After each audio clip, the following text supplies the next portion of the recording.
this going. The House Elections Committee will come to order. Would the clerk please take the attendance? Chair Cerniglu. Here. Representatives Wagella. Here. Oak. Here. Colzar. Here.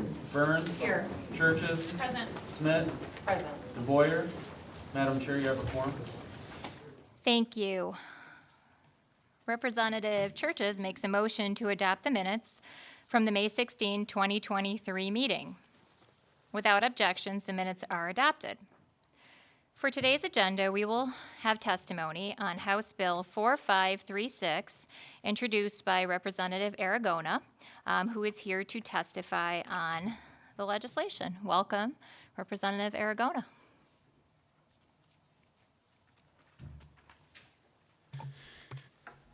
Thank you, Madam Chair, and thank you, members of the committee. Appreciate you taking up this bill. This is a project that Senator Wayno and I are actually working on together as a bicameral, bipartisan package. It was something that was actually brought to us at the request of our local county leaders. This bill will allow the county executive elections to be in presidential years. The thought being that the majority of voters come out in presidential years rather than gubernatorial years, so shouldn't we allow more people to have a say in who their county executive is? All of our other county-wide as well as county commission elections are up in presidential years, so we're looking to create some parity with that. This request is actually coming from our county executive. If you notice, there will be a time period where the county executive will have to run, instead of for a 4-year term, for a 2-year term. And he has said he's okay with that. We have letters of support from across the aisle. There's both Democrats and Republicans who support this from Macomb County. This bill also only affects Macomb County. There's 4 county execs in the entire state, Wayne, Oakland, Macomb, and Bay. This bill specifically only affects Macomb County. So the original bill right now would say that the county executive would have to run next year, which would truncate his current term. Again, he was okay with that. However, there was some dispute as to whether you can actually shorten a term. And to be honest, that's an issue that I'm leaving to Senator Wayno. He carries a little bit more weight than I do, so he said he's going to be dealing with that issue specifically. So the sub before you actually allows the current term to be carried out. Then the county executive will run for a 2-year term, and at that point he'll be on a presidential cycle. One of the questions I get is, can you amend your charter? Our charter only allows for the amending process to happen after a census. So we kind of missed 2020. We'd have to wait all the way till 2030 in order to even start that process, which it can be a long process. So that's the long and short of it. If you guys got any questions, I'm more than happy to take any you got. So I think we were talking about a sub for this. Correct. Do we have that available? Okay. Just wanted to make sure we're all set on that. And so just to clarify, this would not start until 2026? Correct, yes. So the current county, the county executive will finish out his current 4-year term. There will then be a 2-year term for whoever wins that, in which case, after that 2-year term will be a presidential election, which again, the majority of voters, we're trying not to disenfranchise anybody in having a say in their county executive, which is the top position in the county. At that point, there will be 4-year elections that coincide with presidential elections. So the sub that you have before you mirrors Senator Wayno's bill as it currently stands. So he'll be running in 26 again for a 2-year term, and then 28 For a 4-year. and then third. Okay, just clarifying that. Are there other questions? Representative Burns? Thank you, Chairwoman Cerniglu. Thank you for your testimony today. Just a quick question for you. Are there currently term limits on this position? It doesn't sound like it. I just wanted to be sure. No, I don't believe we have any term limits on any of our positions at a county level in Macomb. Okay, thank you so much.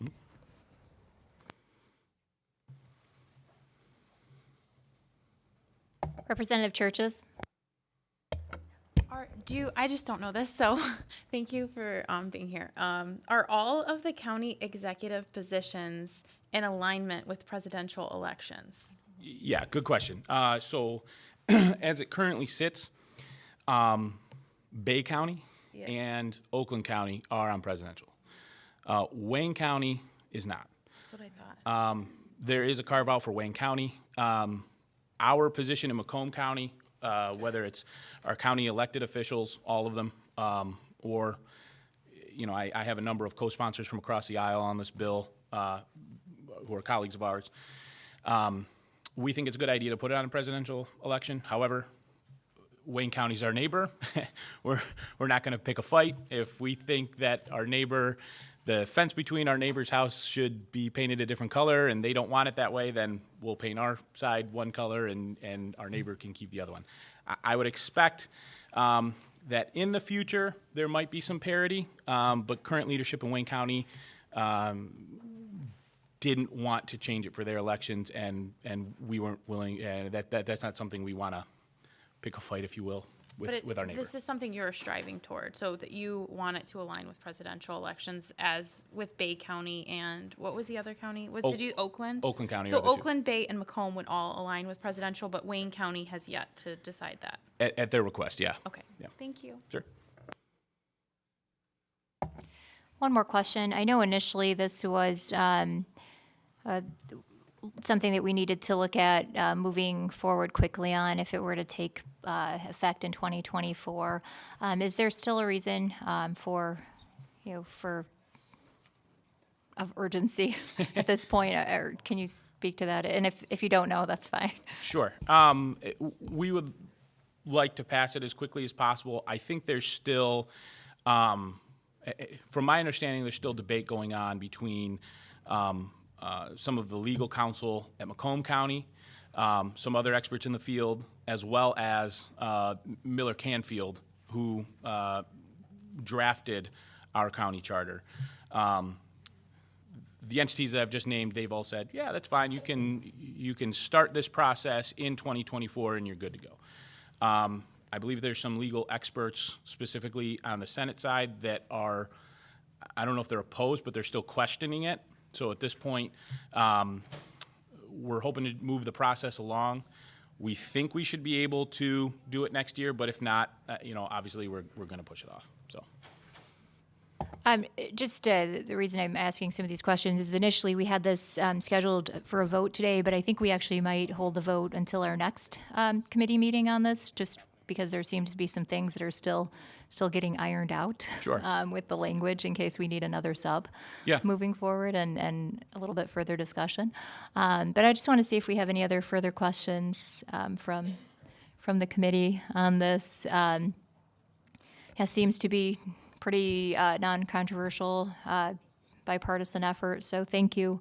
Thank you for providing the insight on that. And we may need to call you back again, but hopefully we can Happy to come back if I need to. Move forward, without that. So thank you for providing that.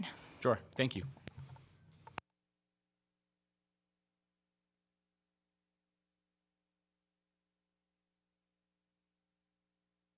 Next, we will have testimony on House Bill 4594, introduced by Representative Wagella, who is also going to testify on this bill. Welcome, Representative Wagella.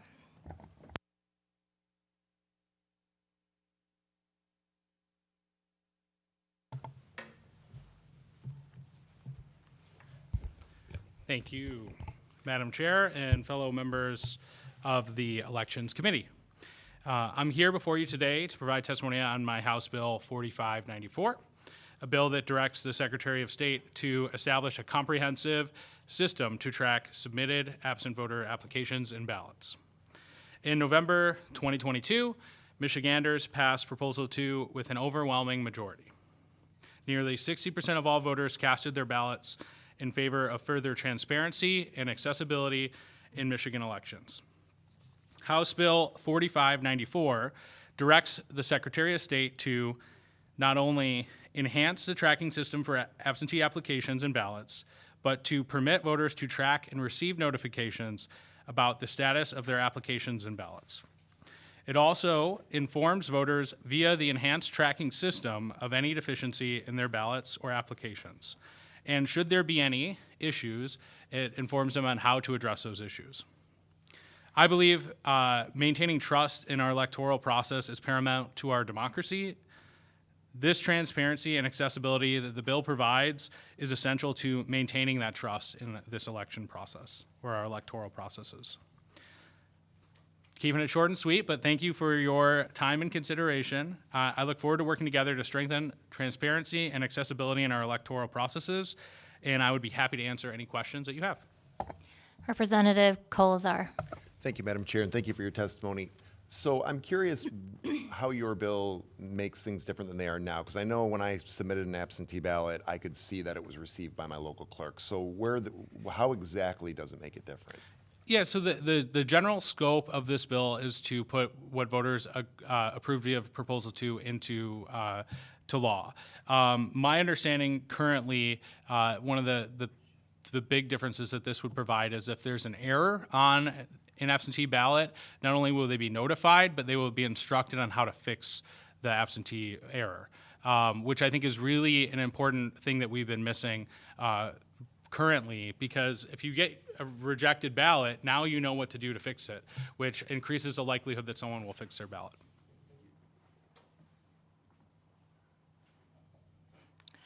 Seeing no other questions, thank you for your testimony. I'm just going to note right now that we are going to have several people testifying on multiple bills.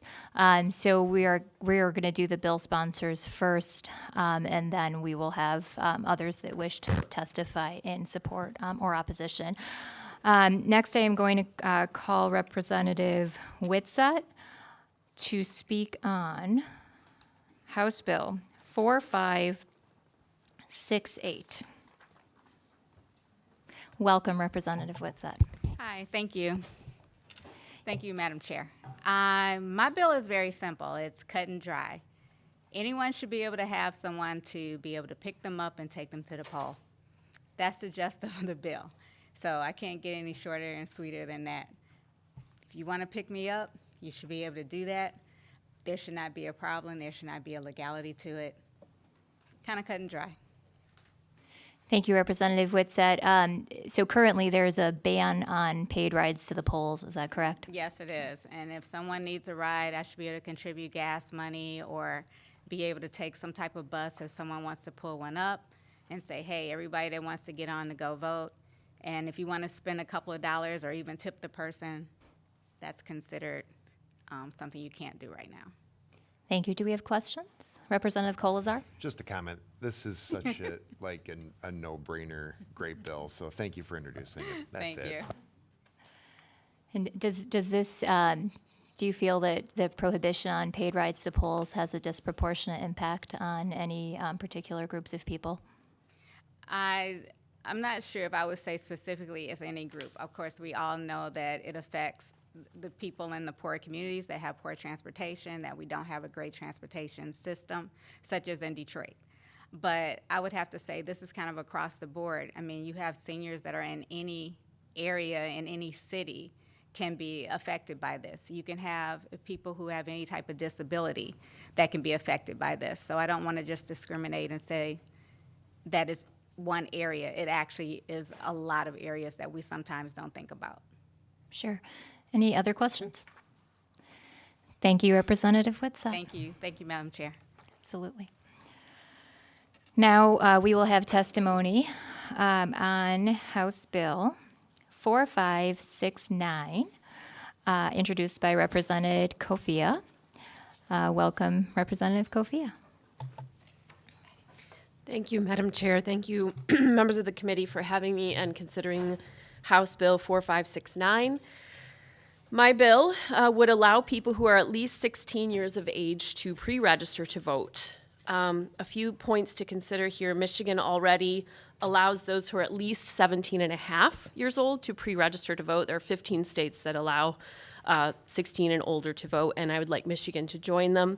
There are a couple of reasons why it's important to revise to age 16. One reason would be that at age 16, you are beginning to take on significant legal accountability. It's a significant threshold. For example, at 16, you get a driver's license.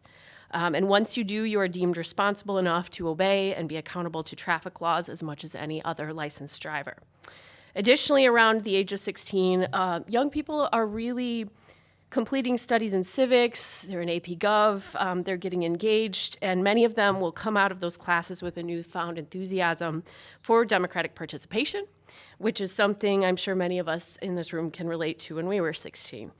And so by allowing future voters the option of pre-registration, we can direct that newfound enthusiasm towards completing their first steps in democratic participation and hopefully a lifetime of robust civic engagement as members of their community.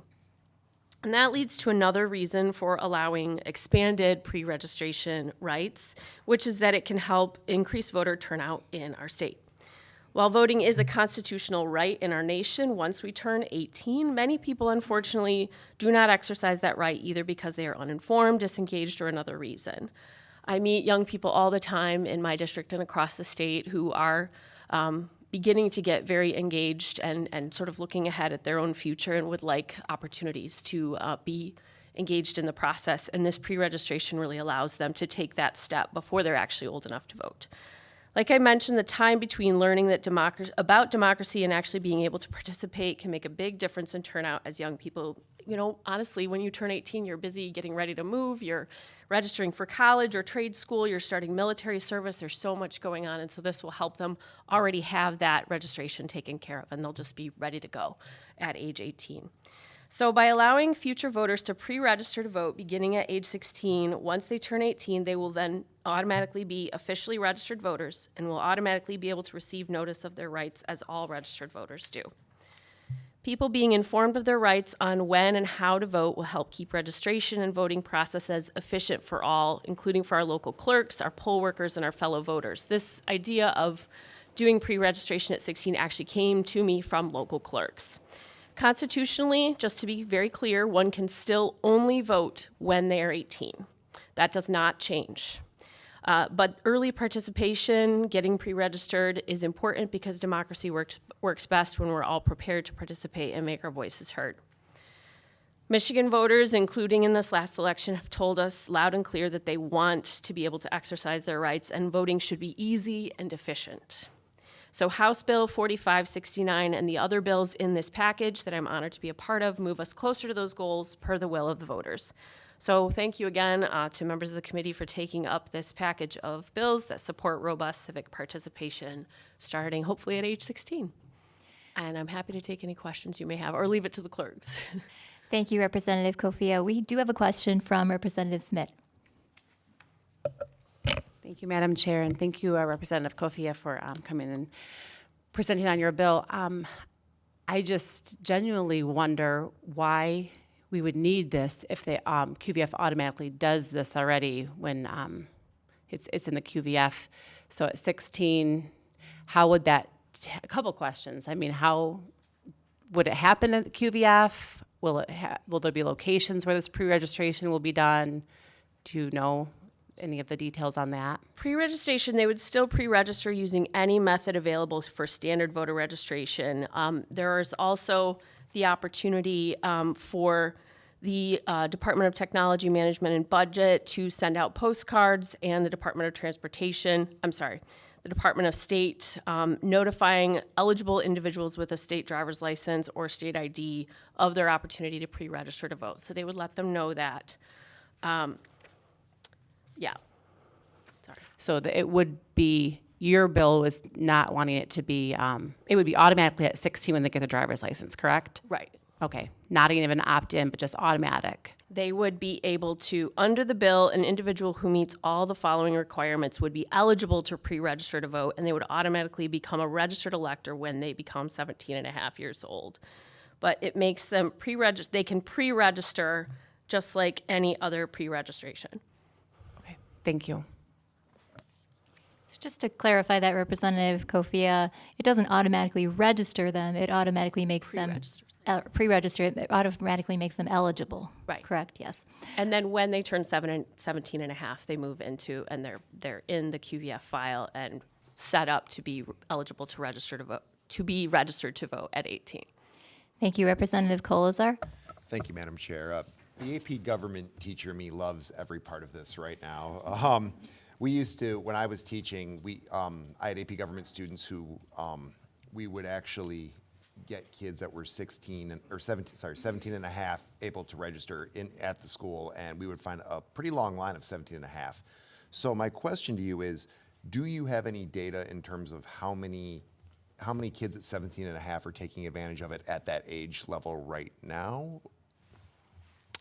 That's a great question, Rep. Colazar. I do not have that data with me right now, but some of the clerks who are testifying later in support of this package may be able to speak to that. Nope, still, it's getting the youngest voting bloc engaged early, and I love it, so thank you. Thank you. And I will comment again, I have met so many young people who are really, as you say, they're sort of coming alive to how much of the world is influenced by the democratic process at 16, and they really are looking for ways to become more involved. And so this feels like just another step to smooth that path for them to be all set to go at 18. Representative Wagella. Thank you so much for bringing this bill forward.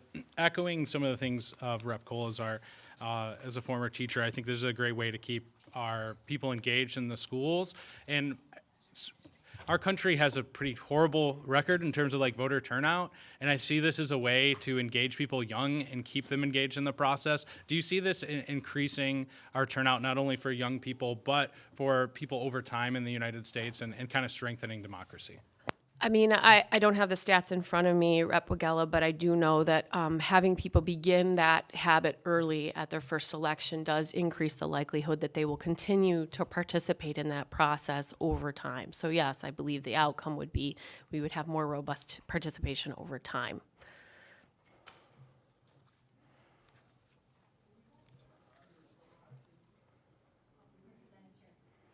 Representative Churches. Thank you.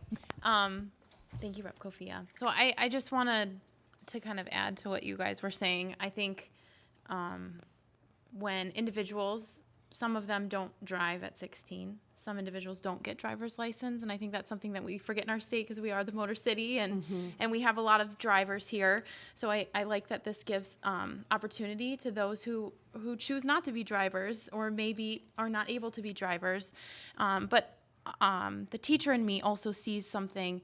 And I wonder if maybe this is part of the intention of the bill of sometimes at home, your family doesn't have the ability or the resources to teach to a certain skill or an opportunity. So some families may not make it a priority to vote. They may not know a lot about voting.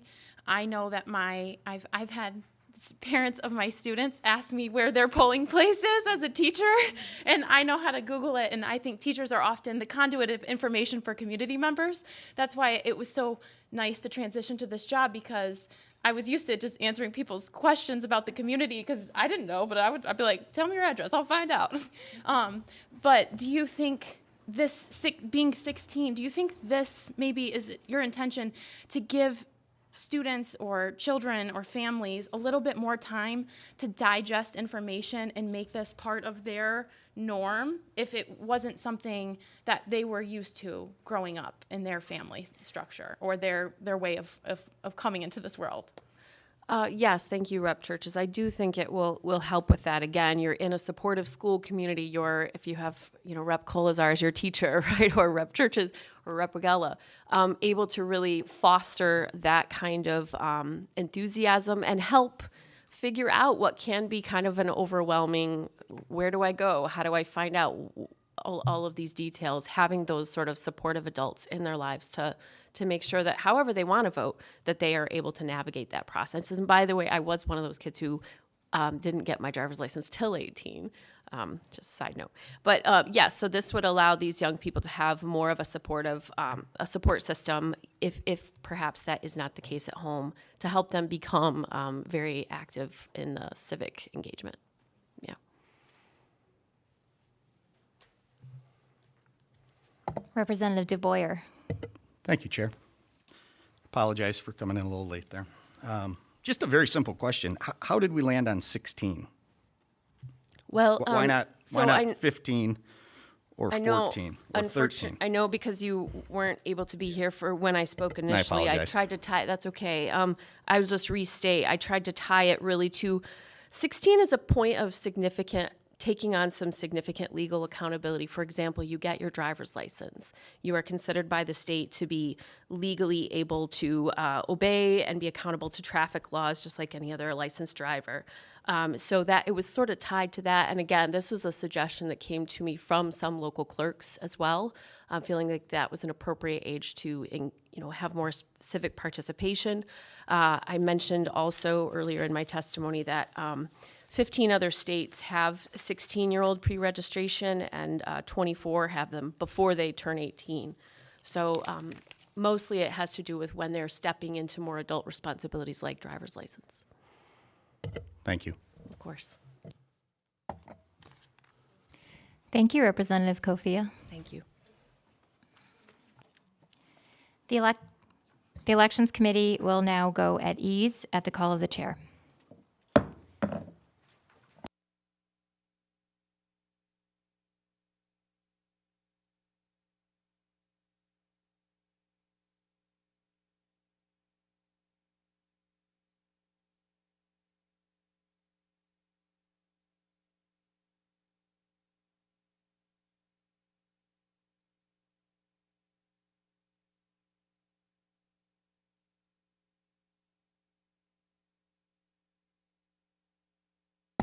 The Elections Committee will come back into order. We will now have testimony on House Bill 4567, introduced by Rep. Cerniglu, as well as testimony on House Bill 4570, introduced by Rep. Rogers. Representative Rogers is unable to make it today, so Rep. Cerniglu will speak to both bills. Thank you, Vice Chair Wagella and members of the committee. First, I am going to read a statement prepared by Representative Rogers regarding House Bill 4570, which pertains to online absent voter application. House Bill 4570 merely codifies the existing practice by the Secretary of State to allow individuals to request an absentee ballot online through a safe, secure, and identity-verifying online portal. This bill does not impact the manner in which a person votes, where they vote, when they vote, or provide an alternative voting process. It is not online voting. It simply allows a registered voter to apply online for an absentee ballot to be sent to their home. Voters must still fill out the paper ballot and return it either via mail or by physically returning it to the local clerk or designated secure ballot drop box. With 2/3 of Michigan voters supporting Proposal 3 in 2018 to make voting more accessible, this simple step reflects the will of the people. It ensures that a secure and convenient method to apply for an absentee ballot online will remain available for voters in the future. And I would be happy to answer questions on House Bill 4570 before proceeding with the other bill. Are there any questions? Representative DeBoyer. Thank you, Chair. So the process by which the Secretary of State currently allows for this to occur, do you know when that was implemented? I believe it was implemented during COVID, Do you know why it was implemented during COVID? possibly because of COVID. I think that could be a better question, but we do have the Secretary of State who can answer some of these questions. So I just, to follow up, and I think that your statement and assumptions are accurate. But now that we're not in COVID, I think it's undeniable that the internet is not secure. I think that you'll get testimony from myriads and myriads and myriads of experts on that. My question is now that COVID is not an issue, now that access is not an issue, now that Prop 3 and Prop 2 have passed, why do we feel the need to do this? Is it because I do believe it's less secure, there's no doubt. I'll get it to a question here. How do we maintain the security of that information? How do we maintain the paper trail of the request for that AV ballot in a digital format when we all know, by the myriads of examples, that digital formats can be compromised, they can be accessed, and they can be changed, deleted, held ransom? How do we address that issue?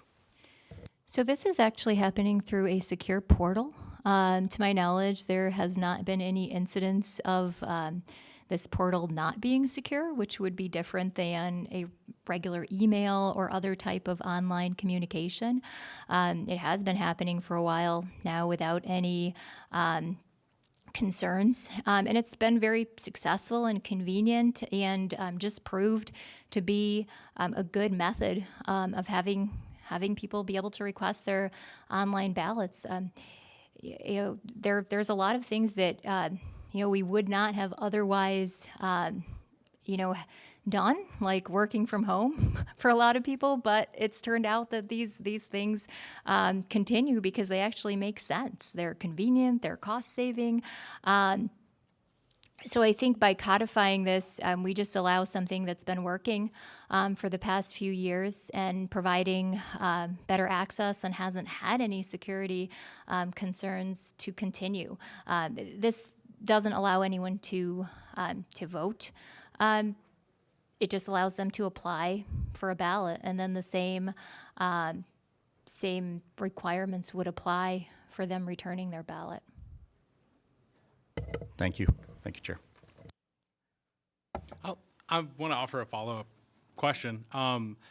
Just playing out the scenario that somebody had their absentee ballot applied for by somebody else online. Am I correct in understanding that voters currently, like let's say you just got a ballot sent to your house, you could go vote in person anyway, bring your ballot with you, or you could declare your absentee ballot to be, I'm missing the word right now, but you could disqualify it and get another ballot anyway, spoil it. So there are ways, like if that strange scenario happened, that voters could still vote at the polls. Absolutely. If someone applied for a ballot and you don't want it, you can return it, and it would still go to the address that you have on file. Thank you. Are there any other questions to this bill? Rep. Churches? Thank you. So I know in other states like California, everyone just gets a ballot mailed to their house anyway. They don't even have to request it. They just send it out to everybody. This doesn't require you. Is this just trying to increase participation and make it easier for people to vote, no matter if they're Republican, Democrat, Independent, or not affiliated with a party at all? Absolutely. Okay, thank you. I don't. Do we have any other questions? Okay, and then you have another bill to testify to? I do. So now I will speak to House Bill 4567 regarding challenged ballots. Currently, when a voter appears in person to register to vote at the clerk's office within 14 days or 2 weeks of the upcoming election, that person must be issued a challenged ballot if the address on their ID does not match their current address. This is especially problematic for young voters attending universities and living on college campuses. Mind you, they would still be required to show proof of residency to verify their current address. We'll be having some clerks speak to that in more detail after I testify, but they do have to provide evidence, that they really are living, at this new address that they wish to be registered at. So challenged ballots take more time to prepare and are unnecessarily burdensome to our local clerks. Challenged ballots are also unnecessarily burdensome to process and requires duplicative and time-consuming efforts by local clerks. And they continue to create additional hurdles for counting boards. There is simply no reason to treat these ballots as challenged when voters are still providing valid proof of residency and their IDs in most cases when they are registering to vote. I'm happy to answer questions on this. And again, we will also have some of our clerks available to answer some of the more technical questions on this particular bill, because it really is one that can be quite complicated to think of the details and nuances. Are there any questions? Representative Churches? Thank you. So whenever I think of bills, I always think of how they impact people. And during the last election, I had a student who was like helping at the polls and just saying, I'm going to be at college next year. I don't think I'm going to be able to vote for this exact instance. Okay. And they were talking to me and their mom, and we're just outside a poll, and he's trying to make a plan for how to vote in the next he will be 18 and he'll be able to vote. So this is a priority for him. I also was recently flying on a plane, and a woman, she told me that she lives here in Metro Detroit, but then she also works outside of the state in California, where I was traveling, and she mentioned that, she was like, it's really hard because I have to be there during the week and I come here on the weekends, but doing things like voting are really difficult for her because, if absentee ballots and proving residency, even if you are a resident of the state, those things are complicated for some individuals for whatever reason, whether they're a college student, a business owner, a traveling nurse, or whatever their job occupation is. So do you think this bill addresses some of the rigidity in the past of what these individuals face to try and make it a little more accessible for people who don't have a typical 9-to-5 or aren't commuter students? It does. It allows you to vote in the place that you're currently living, and to vote a regular ballot, and not have that unnecessarily challenged when you've provided the appropriate identification. Are there any further questions? Representative DeBoyer? Thank you. A couple of things that I think are extremely important. I see this as a significant security risk with ballots. Some of the words that were used in your testimony, with all due respect, are things like burdensome for the local clerk. That's what the job of the local clerk is. The job of the local clerk is to manage an election with the utmost integrity, with the utmost security. I am for ease of voting, provided that it is secure. The challenged ballot process is in place in statute for a very, very specific reason. It is in place to allow an individual who does not have proper identification when they vote to provide that identification within 6 days after the end of the election. What this will do is essentially do away with that and say, you're good, without any due diligence, without any review.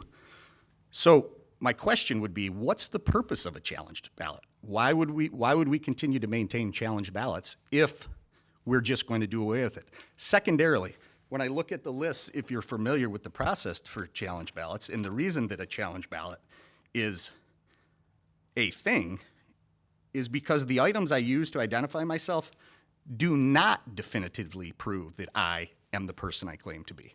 Hence, the challenged ballot. How do we say that that's okay to do away with that? How do I prevent an individual from overseas that's studying at one of our universities from voting? How do I prevent that if we're not going to provide a challenge ballot for that individual? How do I stop that person? So currently the practice is that anyone who comes in within 2 weeks of the election and registers to vote must vote a challenged ballot. It is not dependent upon their identification. So a majority of these individuals are providing their driver's license or passport or whatever type of identification they may have. The issue is that if the address doesn't match their current address where they live, for example, if they're living in a dorm or they're living on on a street on campus, then they would have to vote a challenged ballot. And I know you do have some more further technical questions about the challenged ballot. So I am going to allow our university clerks to discuss that with you. I know that you yourself are a clerk, so you have an understanding of that process as they do. So I can only speak to how I understand it from a policy standpoint, that we want people who are eligible to vote to be able to vote regular ballots. I would agree with that last statement, but thank you. Representative Colzar? Thank you. Just to confirm, if I want to go vote and I don't have my ID, the only way I can vote at that point is I sign an affidavit attesting to my identity where I not only need to put my name on there, but my own address, and it needs to be correct, right? That's correct. Thank you. Are there any further questions? Seeing none, the Elections Committee will go Eddie's. Thank you.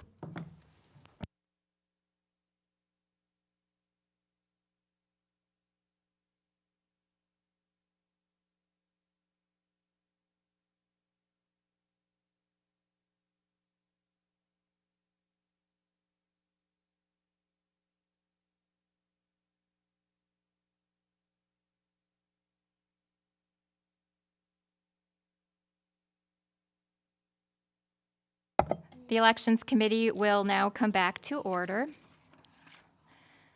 All right, now we have testimony on various different bills coming up right now. So first we are going to hear testimony from Marie Wicks, the interim city clerk for East Lansing and regular city clerk for East Lansing for very many, many years. And she, I believe, will be providing testimony on 4567. Yes. Welcome, Ms. Clerk Wicks.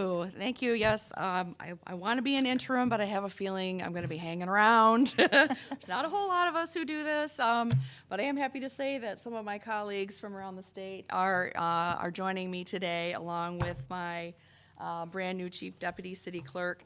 Before I get started, I did want to address Representative DeBoyer's question. And so I want to make a distinction between a challenged ballot and a provisional ballot. And so I believe what was being referenced is a provisional ballot. That's something that rightly you have stated that we used to issue a lot of those, especially on a college campus, and very seldom was the ballot actually able to be counted. There was a 4-step process that we would go through to complete the ballot. And as you stated, the voter would have 6 days to come to the city clerk's office to prove their qualifications to vote. So essentially a voter ID card, an ID that had their name and their address. And so this is actually different. The challenge ballot is different. And sorry about that. Actually, the whole same-day voter registration scenario that we're going to talk about now really now supplants the need to have a provisional ballot. We don't want to issue provisional ballots. They are complicated, they're messy, they very often don't count. And so this is a better process. And so I just wanted to make sure that there was an understanding that those are two different things, and provisional ballots, I hope my colleagues would agree with me, are kind of a thing of the past based on the new processes we have. So I am going to read my comments so I don't wander too much. I'm guessing you're going to have some questions for me, but let me get started on that. You already know who I am. As you are aware, Proposal 2018-3 changed voting processes in 3 significant ways, including the codification of what we call same-day voter registration. And today I'm here speaking on my own behalf. I'm an MAMC member, but I'm not speaking on behalf of MAMC, in favor of eliminating the requirement that clerks issue challenge ballots to these first-time voters registering 14 days before and including Election Day, through Election Day. Having said that, let me first refresh your knowledge of what a challenge ballot actually is. Under current law, a challenged ballot shall be issued to a voter under certain circumstances. This ultimately requires that the voter's physical ballot be prepared to be identifiable, which is a key term, and to be able to be associated or linked to that voter. So I did bring a visual aid for you. And I'm taking into account Representative DeBoyer's comments about, yes, dealing with challenge ballots is the job of the clerk, but this responsibility really does fall on the absentee ballot counting board, at least for us, in East Lansing, in a large college town. So what that entails, this is kind of a little fake ballot. It doesn't have an actual stub, but this would be the stub that has a perforated line. The process would entail taking that stub number, so let's say ballot number 100, that ballot number is also written on the voter's application to vote or their absentee ballot application. Then we're gonna write that number in the header in pencil, and then, I didn't undo this, but we're gonna cover it with Post-it tape. So in the event that it should be identifiable, I know the clerks can appreciate this little exercise, but for those of you who are not, from clerk land, you get a little idea of what this entails. So it's an extra step, and if you have hundreds and hundreds, you can see where that could be time consuming. So I'll leave you with that, and then so this is accomplished by writing the ballot number from the stub in the pencil at the heading of the ballot by covering it with Post-it tape. Such a ballot would only see the light of day under judicial order to open the ballot container. So this is not something that's going to happen on an everyday basis. I've been involved with elections since 2007, and I have yet to experience this type of judicial action. We should also distinguish between a challenged ballot and a challenged voter. And again, I want to go back. I really like the idea identifiable, and when I did work briefly, 19 months at the Bureau of Elections, we talked about that a lot. That the term challenge is kind of, is confusing for voters. It maybe doesn't apply in this particular scenario, and in reality, we're trying to make this ballot identifiable.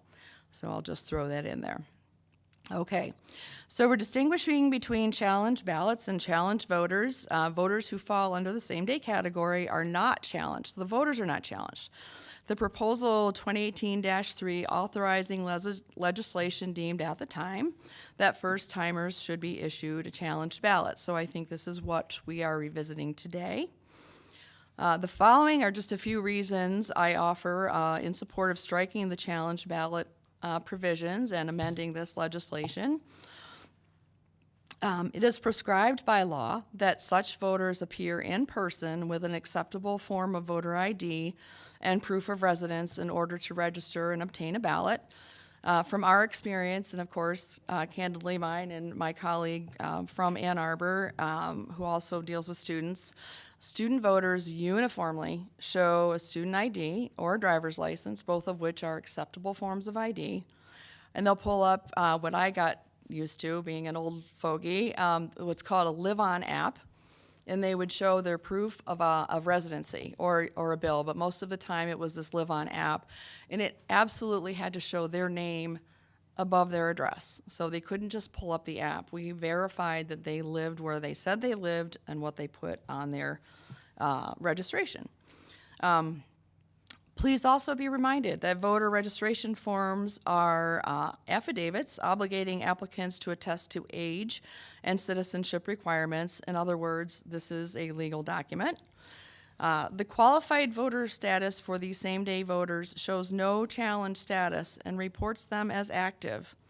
Given that this is the case, it doesn't make sense to single out their ballots as needing to be identifiable for as long as they are retained, which we know can be as long as 22 months.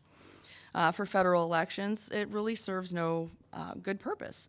And since rolling out 2018-3 in March 20 of 20, there has been no proof that I'm aware of any evidence of fraudulent activity. Okay. To your concern, Mr. DeBoyer, Representative DeBoyer, logistically speaking, preparation of challenge ballots can be extremely time-consuming, I humbly submit, And I'll use East Lansing as an example. Going back to November 8th, both my deputy and I were on campus working the satellite clerk's office. We actually have overseen 2 satellite clerk's offices on campus the last 2 years. We were on campus working in the satellite clerk's office, and with the final voter in line at 8 p.m.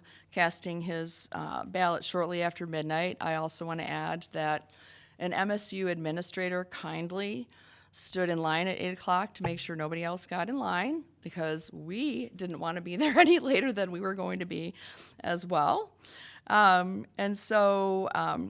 Once the last ballot was cast, our team proceeded to pack up our ballots in certified ballot containers and transported them under seal to City Hall. These ballots were checked into the qualified voter file by clerk staff, who then printed a supplemental ballot report, because obviously we had to have a report, a ballot, a voter list to bring to our county board. And then these ballots were transported in a certified container under seal to be tabulated by the counting board. Needless to say, the tabulation was concluded at sometime around 6 or 7 a.m. On November 9th. I suggest to you that the exercise of physically preparing numerous challenge ballots takes up valuable time and resources and is serving really no good purpose. I ask you to also consider the sensitivity of high-speed scanners and the possibility of gumming them up with Post-it tape. This is expensive equipment, and we absolutely have to have this functioning on Election Day. I promise I'm almost done.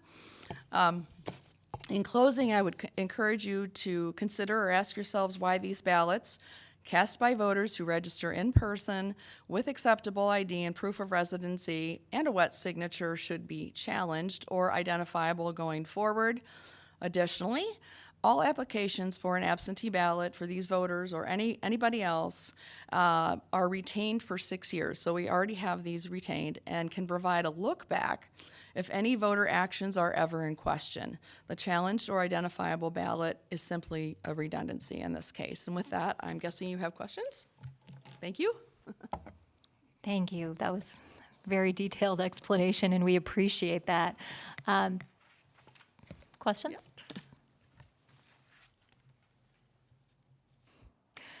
Looks like you've answered everyone's questions already, so thank you, And Clerk you know Wicks. how to reach me if anybody wakes up and, in the middle of the night and says, oh my goodness, I forgot to ask this. So thank you for your patience with me. I appreciate it. Thank you. We will now hear testimony from Jackie Boudreau, the Ann Arbor City Clerk. Welcome, Clerk Boudreau.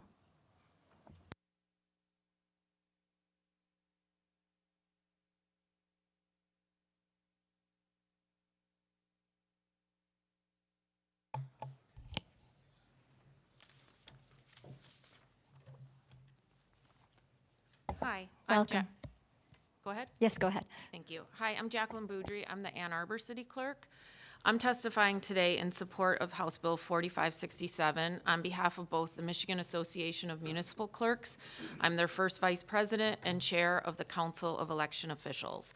I'm also representing the city of Ann Arbor as the city clerk of the largest university town in the state and the home to the University of Michigan.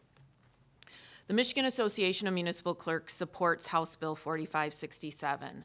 MAMC currently includes on our priority list the removal of the challenge ballot process for in-person registrations during the last 14 days before an election. Proposition 18.3, promote the vote, enshrined in the Michigan Constitution the right to a secret ballot and the right to register to vote in person during the last 14 days before an election with your local clerk. Since the passage of Proposition 18.3, implementation laws were passed that restrict those voter rights, including the requirement that any voter registering in the last 14 days who doesn't have a Michigan driver's license proving residency in the jurisdiction that they want to register would have their ballot processed as challenged. The impact of that requirement is that almost all voters registering during the last 14 days before any election are challenged voters, especially in college towns. Most Michigan residents who have a driver's license that proves their current residency are already registered voters due to automatic voter registration at the Secretary of State branch office.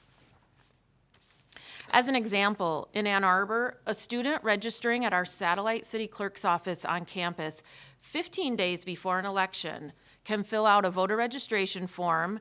They use their state-issued M card as photo ID, provide proof of their local address via the university's housing portal, and they're entered in the qualified voter file as a regular voter. That same voter, if they don't make it out to the satellite office to register to vote until 14 days before the election with the exact same documents, they are processed as a challenged voter. Both voters end up in the qualified voter file. Both voters are in the e-poll book on election day. Both registered in person with an election official. Both had photo ID, and both had proof of residency in Ann Arbor. Nothing changed between the time that voter 1 and voter 2 came to our satellite office, except for a law that requires a challenge ballot be issued after day 15. In a college town like Ann Arbor, the processing of challenge ballots to nearly all voters registering in the last 14 days adds an unnecessary administrative burden, but beyond that, it's confusing to voters who are often first-time voters.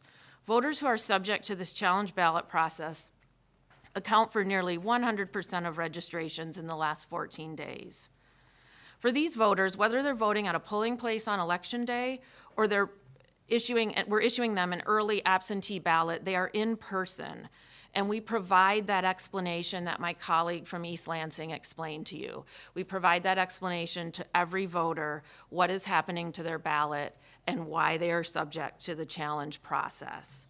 We assure these first-time voters that their vote will be tabulated and it will be counted.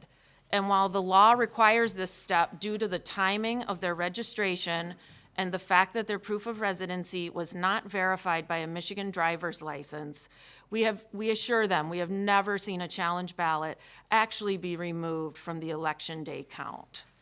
We try to provide an experience on campus that's educational, that's inviting, and that's fun, creates a lifetime of civic engagement for young people. This, in many cases, is their first experience, and this challenge ballot process confuses and sort of dampens that process that we've created for them. I also brought an example, but I won't go through the process since Clerk Wicks already showed it to you. But I brought the example of a ballot that's processed as challenged. For you and I, the stub is removed, and that voter number is separated from our secret ballot. In the challenge ballot, that tape is still on the ballot, and the voter number remains identifiable to the voter it was issued to. That's the process of a challenge ballot. We can pull this out of 1,000 votes and tie it back to the voter that it was assigned to. We speak very quickly when we're busy, and we are very busy on election day on campus. But this process of challenging a ballot and explaining to the voter what we are doing to their secret ballot adds approximately 30 seconds to every transaction for in-person registration and the issuance of this ballot.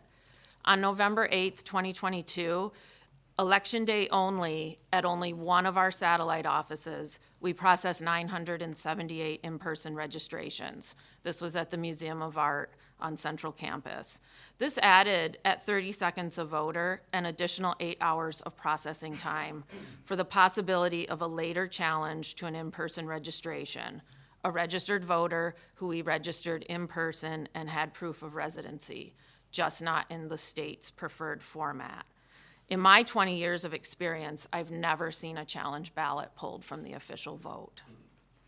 Besides the elimination, and I can appreciate that it's clerk work, but besides the elimination of this unnecessary work to register a voter who's a real person, all of these challenge ballots were voters who registered in person in front of city clerk staff. We think that this law is discriminatory in its nature. It most affects young first-time voters and highly transient populations. The in-person requirement in place for 14-day registrations already works to protect the integrity of the voter lists and prevents fraud. The Michigan Constitution protects the right for all voters to vote a secret ballot and grants the right to register in person up to and including on Election Day. MAMC and the City of Ann Arbor supports this bill as it works to ensure that these voter rights are protected. Thank you for your time, and thank you for your support. And I'm happy to answer any questions. Thank you, Clerk. I believe I may have mispronounced your last name. Is it Boudry? It's Boudry. but- Boudry. I No, apologize. That's okay. Do we have questions from the committee? Oh, Representative Smith. Thank you, Madam Chair, and thank you, Ms. Boudry, yes. I just want to be clear. So if a student walked in wanting to vote with their valid driver's license and their campus address on that, they would not then be issued a challenge ballot? That's correct. Okay, thank you.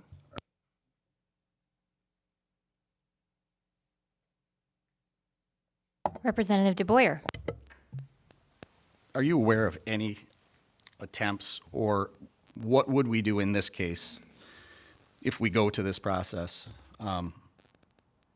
and there is evidence that someone voted twice perhaps?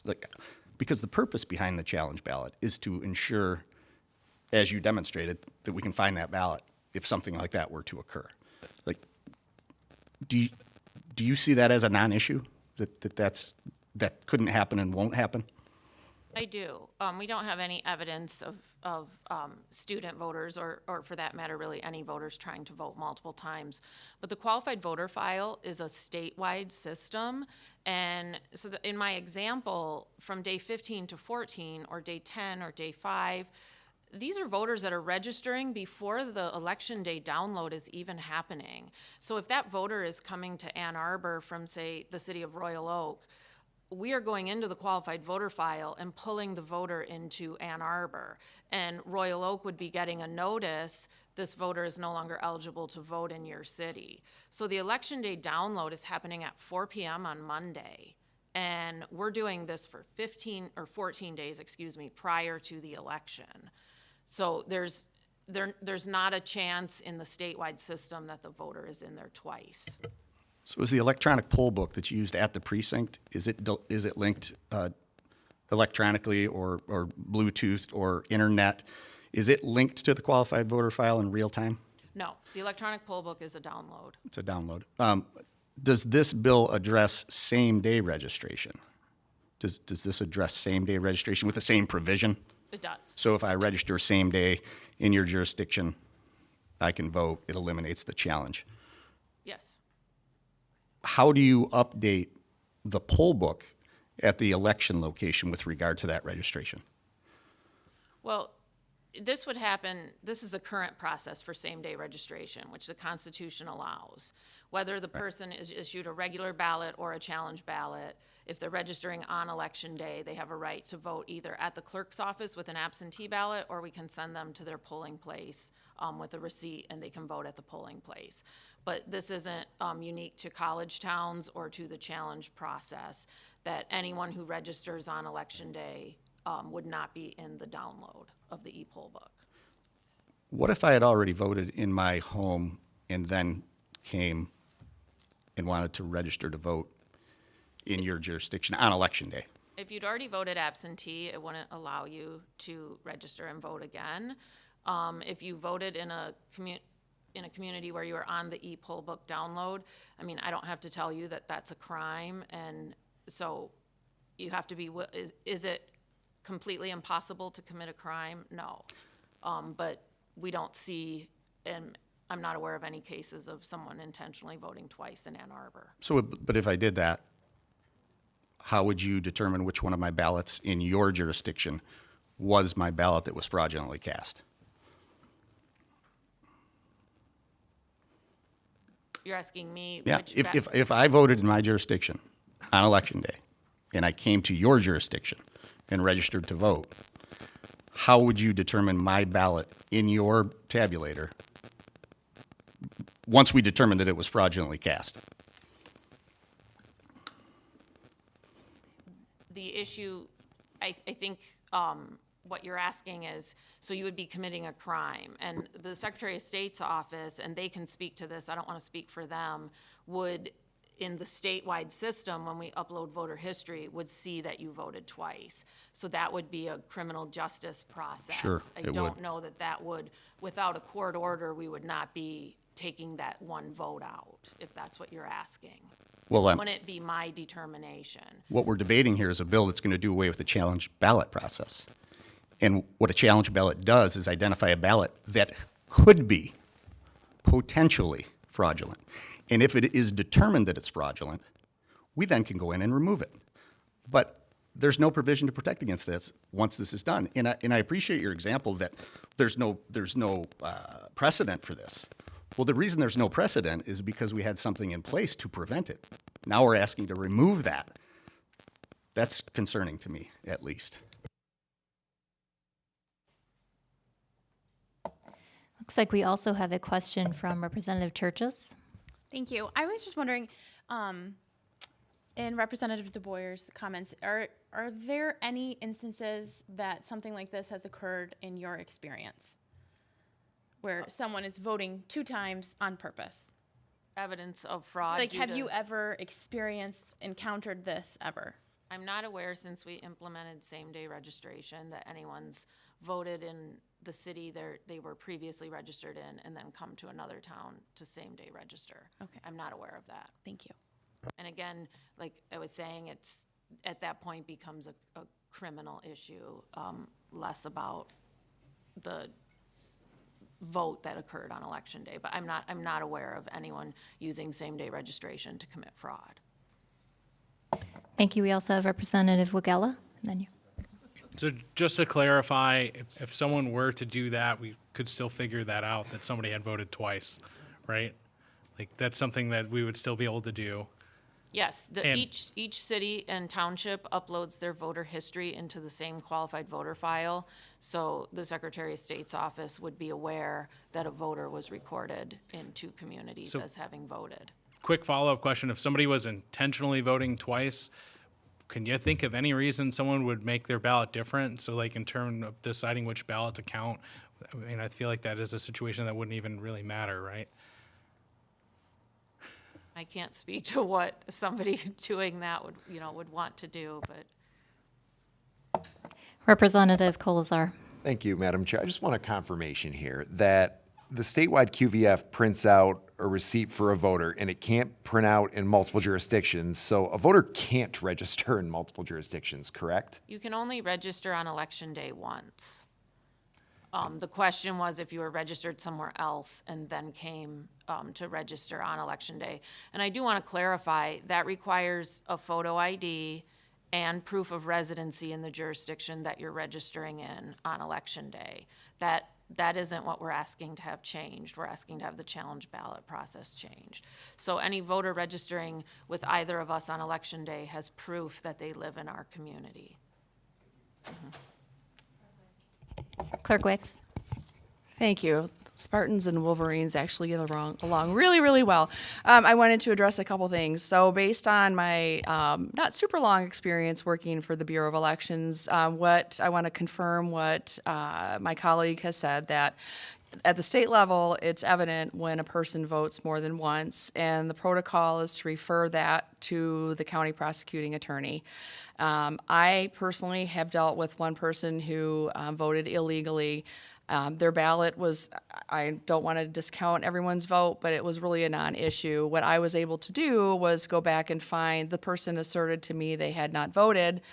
And what I write a letter, because they were seeking citizenship, and I went back and I did a little research and found they had in fact voted, and I turned that over to the city attorney, who turned it over to campus because they voted on campus, and that was the jurisdiction.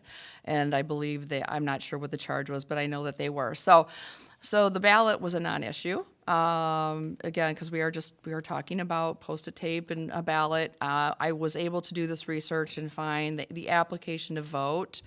So that little white form, which I know you know well, the application to vote for in-person voting, as well as the AV application. The retention for those is far longer than ballots, by the way. Those are 6 years. So I wanted to just answer those 2 questions to give you an assist.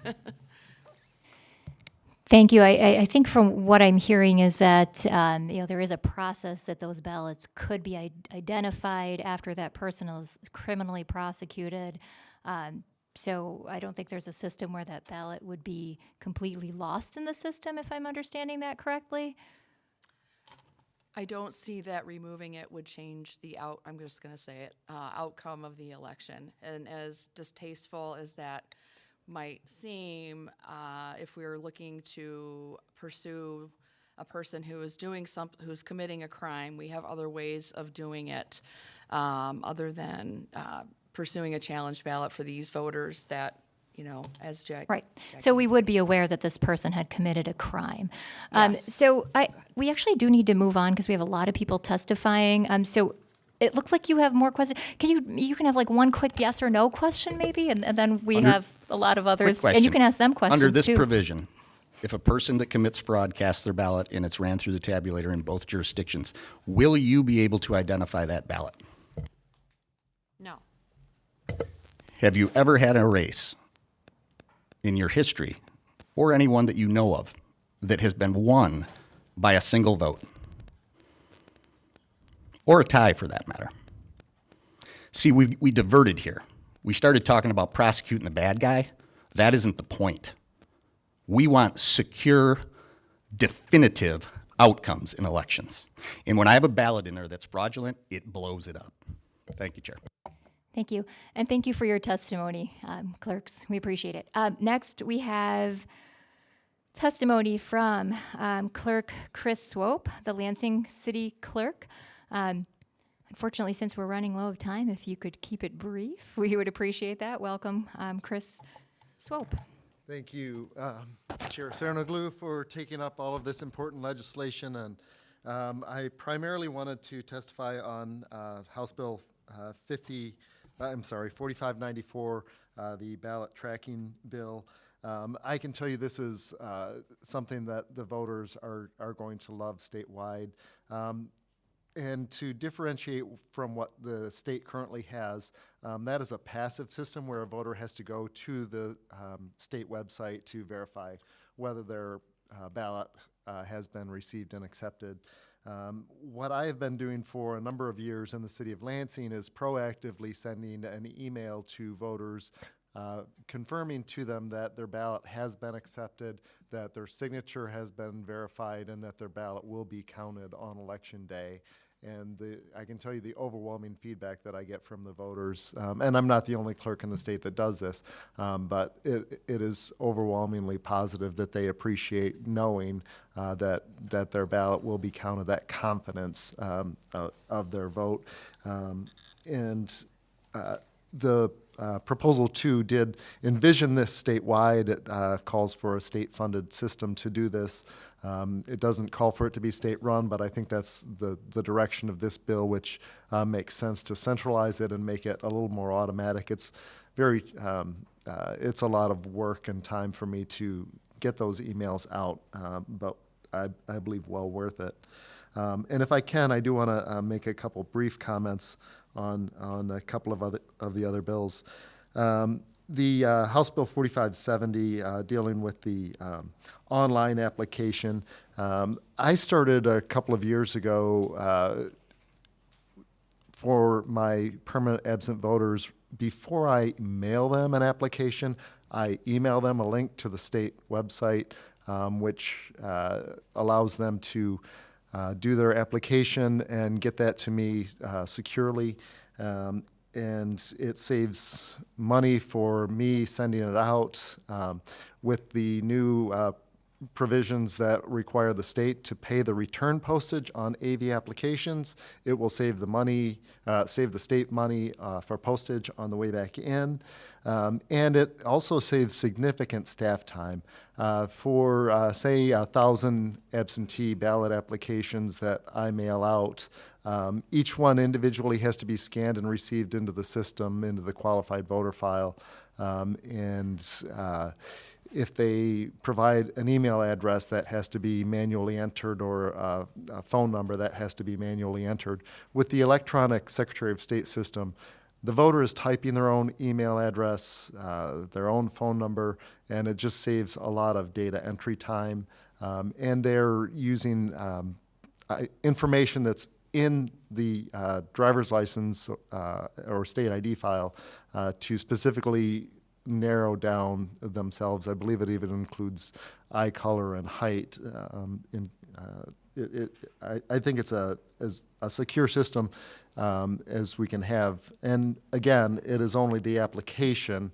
The voter still would receive a ballot through the mail that relies on the traditional systems, and then they would have their handwritten signature.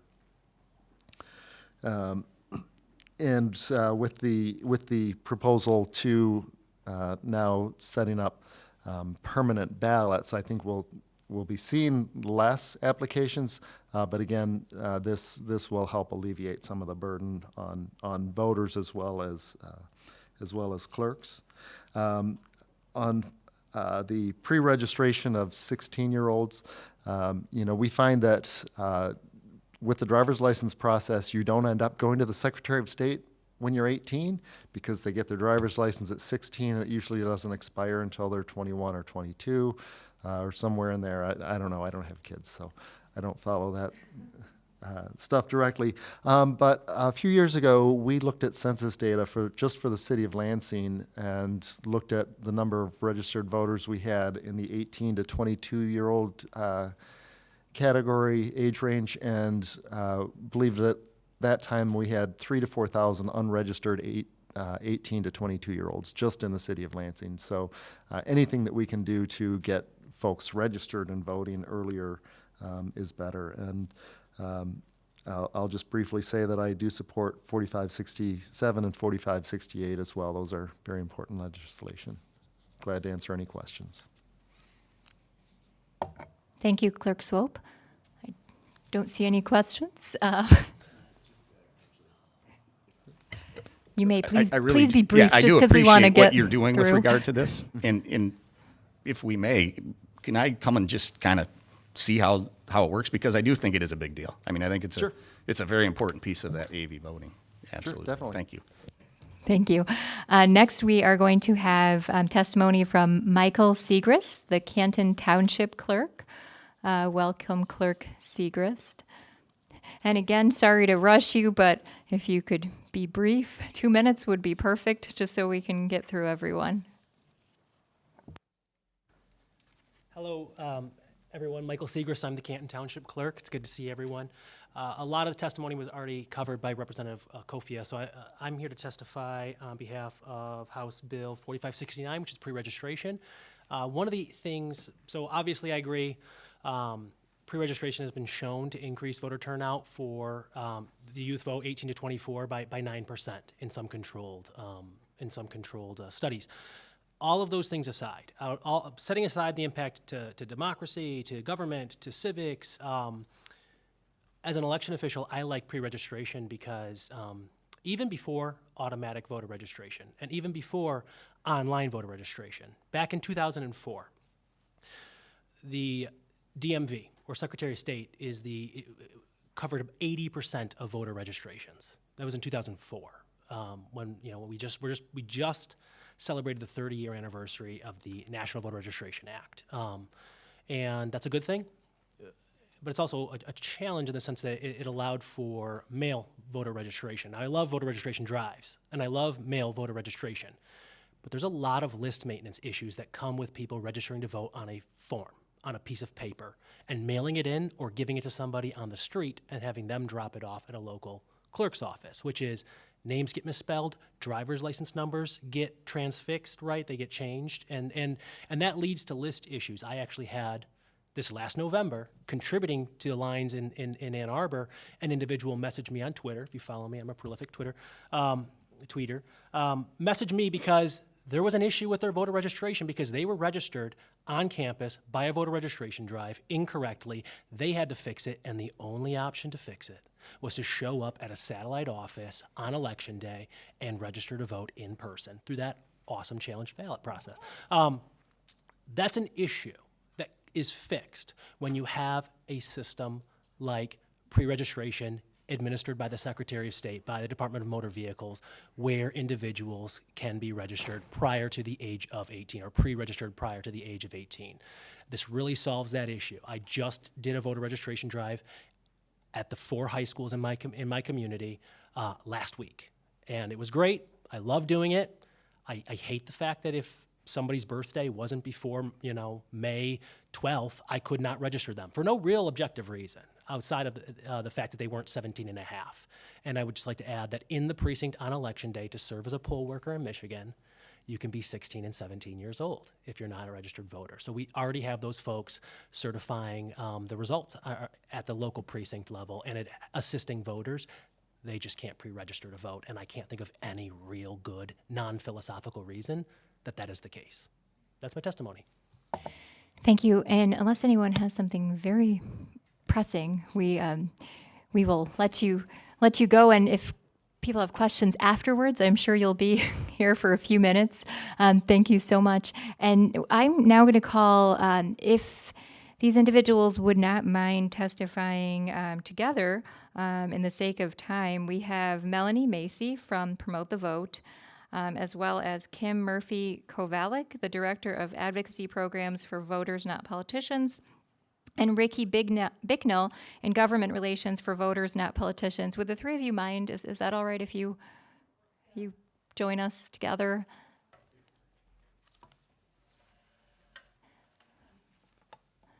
And once again, I think we don't have more than 2 minutes, really, because we need to vote on some things afterwards. But thank you so much for being here. Okay, well, in that case, I'm going to be as brief as I can be here. I have a lot prepared, but if you have any questions, I'm happy to take them. And I'm also happy to follow up with anyone with questions afterwards. So I'll just say briefly that Promote the Vote, my name is Melanie Macy. I'm Policy Counsel at Promote the Vote. And Promote the Vote is here in support of House Bill 4567, 4568, 4569, 4570, and 4594. I would like to thank all those representatives for bringing those bills forward. I think all of the points that I wanted to cover were fairly well covered. I did want to add just a little piece on the challenged ballots. This bill, the law as it stands right now, treats Michigan driver's license differently from other states' driver's license, which is a problem constitutionally. And also, our Constitution guarantees a secret ballot, and the challenged ballot is not a secret ballot. So just some additions to that, but everything else I think has been covered. I'm happy to take questions now or later. Thank you. I am Kim Murphy-Kovalik with Voters Not Politicians. I'm here with my colleague, Ricky Bicknell. We are here in support of House Bills 4567, 68, 69, 4570, and 4594. On behalf of the thousands of volunteers from Voters Not Politicians who collected signatures, knocked on doors, or otherwise worked to inform their communities about Prop 22.2, in order to ensure equitable access to the ballot, VNP strongly supports these pro-voter bills, and we thank the sponsors and this committee for bringing them up right now. We look forward to implementing the rest of Prop 22.2.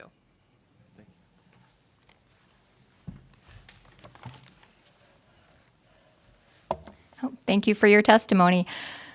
I am just going to briefly read, actually it might take a minute, into the record those who do not wish to speak, but who have submitted cards either in support or opposition. So here we have Bill Richardson from Pyme is in opposition to 4536, 4567, 4569, 4594. Marissa Kovach, ACLU of Michigan, in support of 4567, 4568, 4569, 4570, 4594.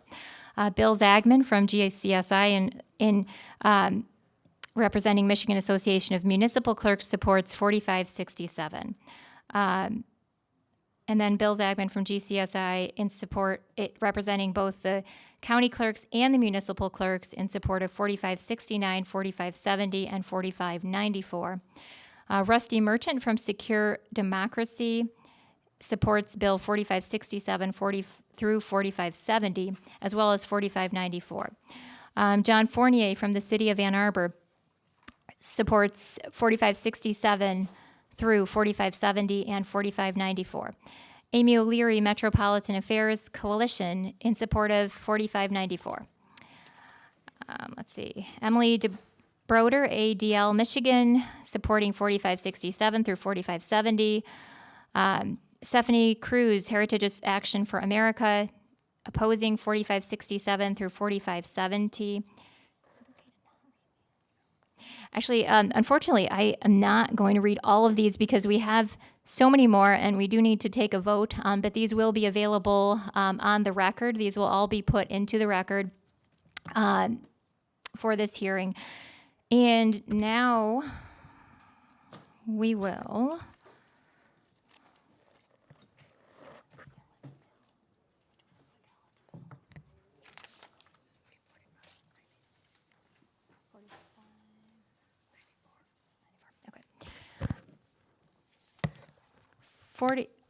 we are going to address House Bill 4594. I believe Representative Smith has an amendment to 4594. Would you like to speak to your amendment?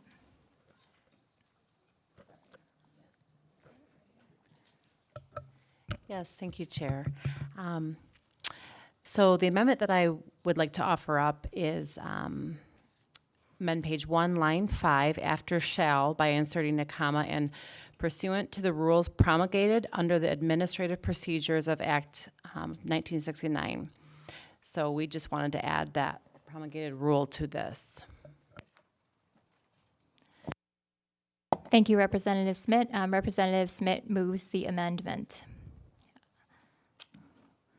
Will the clerk take the vote? Amendment, Chair Cerniglu? No. Representatives Wagella? No. Hope? No. Colzar? No. Burns? No. Churches? No. Smith? Yes. DeBoyer? Yes. Madam Chair, you have 2 yeas, 6 nays, 0 passed. The amendment is not adopted. Thank you. Representative Wagella has a sub. So Representative Wagella, would you like to speak to the sub? It's an amendment. Oh, I'm sorry, amendment. So, very simple amendment, does two things to the bill. First, it cleans up some of the language, and this came from the Secretary of State's office, cleans up some of the language surrounding AV ballot envelopes, just making sure that communication is clear in that notification process. And then the second part, I'm trying to be brief here, is it makes sure that personal information provided in the tracking system is exempt from disclosures under FOIA. Representative Wagella moves his amendment. Will the clerk take the vote? On the motion to adopt the amendment, Chair Cerniglu? Yes. Representatives Wagella? Yes. Hope? Yes. Colzar? Yes. Burns? Yes. Churches? Yes. Smith? Yes. DeBoyer? Yes. Madam Chair, you have 8 yeas, 0 nays, 0 passed. The amendment is adopted. Thank you. Representative Hope moves the bill. Clerk, will you take the roll or the vote? On the motion to report, Chair Cerniglu? Yes. Representatives Wagella? Yes. Hope? Yes. Colzar? Yes. Burns? Yes. Churches? Yes. Smith? No. DeBoyer? No. Madam Chair, you have 6 yeas, 2 nays, 0 pass. HB 4594 support the recommendation as amended as substituted.